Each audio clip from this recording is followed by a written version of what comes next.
Bonjour, c'est Mamie Jeanne. À 18 mois, mon fils était une petite boule d'énergie et de curiosité, sans limite.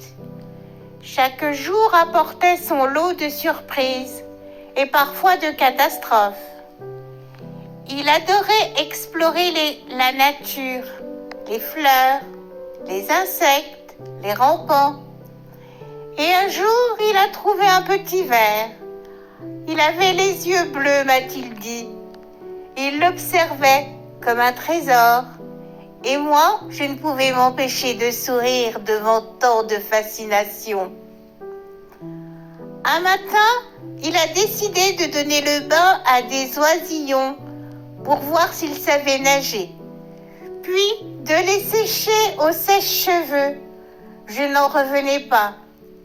Ma mère était là ce jour-là. Elle me regardait, un peu dépassée, et me disait que ce n'était pas normal.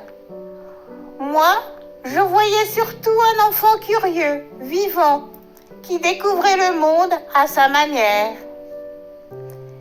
Il a aussi un jour peint le salon avec toutes ses couleurs préférées, mélangeant rouge, bleu et jaune, comme un petit artiste fou. Ma mère soupirait, parlait de limites, de cadres, et moi, je me retrouvais entre deux mondes, celui des règles et celui de mon fils. Pourtant, il connaissait déjà toutes les couleurs, et j'avais fait tester son QI pour voir, et son QI montrait des capacités supérieures à la normale. Il passait des heures concentré sur ses jeux vidéo, plongé dans ses univers comme s'il comprenait tout, autrement. Et malgré tout ça, il avait besoin de moi, tout le temps. J'étais profondément heureuse d'avoir autant d'importance pour quelqu'un, et je l'aimais profondément. C'est à ce moment-là que j'ai fait mon choix. Le soutenir avant tout, quoi qu'on dise. Mon fils était comme il était, et celui qui ne l'aimait pas devenait systématiquement mon ennemi.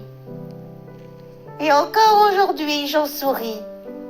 Élever un enfant atypique, c'est dur, mais ça a de très bons côtés. Merci, au revoir, on se verra au prochain épisode.